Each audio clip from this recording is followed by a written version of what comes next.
Andrej, dnes v Košiciach zápas plný zvratov, najprv ste vedli, potom Košičania otočili zápas na 3-1, potom vy ste otočili.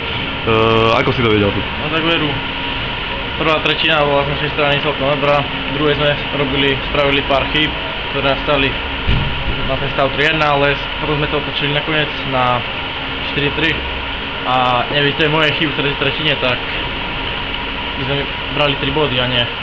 Škoda, lebo v tretej tretine ste Košičanom nepošľali do nejakých čistých šancí. Držali ste celkom ich od svojej brány. Mrzí ma. Mohli sme na 3 body, teraz máme 1. Ale aj tak no. Ale v konečnom dôsledku pred zápasom by ste možno brali aj ten bod Košic.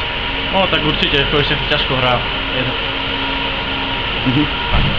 Po výhre v Prešove bodík z Košic. Spokojný teda s víkendom?